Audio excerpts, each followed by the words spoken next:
Hello? Can anybody hear me? This whole week I had been staring at my hair, half my head blonde, the other black.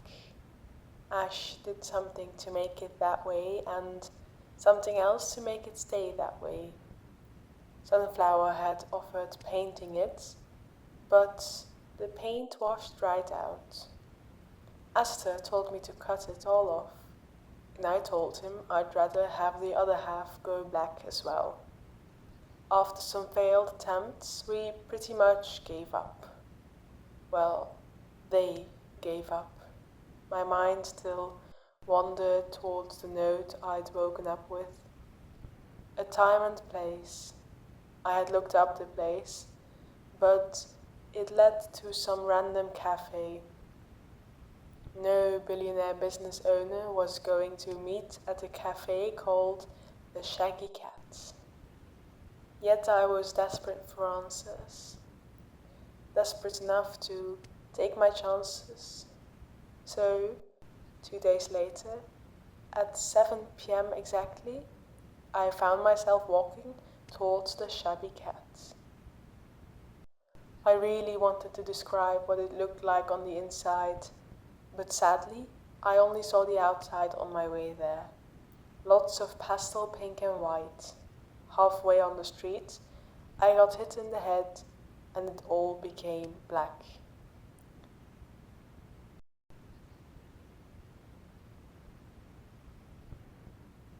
Being hit in the head did mean I was kidnapped by one of Ash's minions.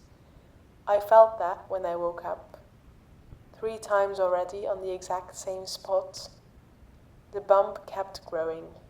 Once when they first took me, then once for the operation or whatever that was, and once now. I woke up in a familiar environment. Normally this was good, if it weren't that this environment was the glass box he held me in earlier. Just like the first time he stood outside the box, watching me, only now with a fulfilled grin on his face. "Hello, princess," he said with that voice. The voice you use when you find someone amusing. "I do really hope you enjoy your new hair," he said with a grin. He wanted me to ask questions. Tiger Lily would have done the exact opposite, but I really wanted answers, and something told me he wasn't just going to give them to me. So I swallowed whatever pride I had left and asked him. I asked him about the hair. He asked me if I like it.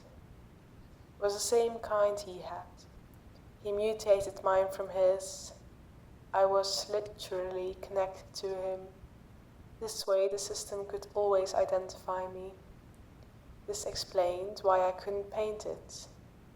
He also told me that they had found me walking along the streets a long time ago. Yet they doubted it was me who took the picture.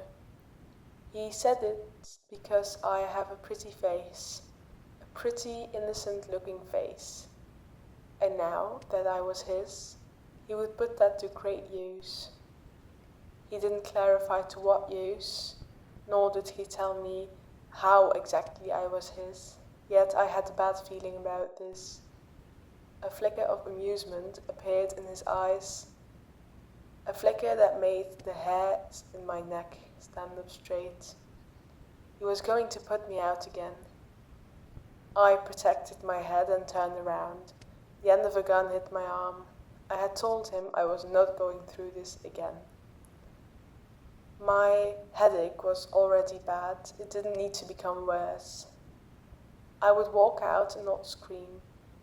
As soon as I said it, I realized there was no way he was going to let me.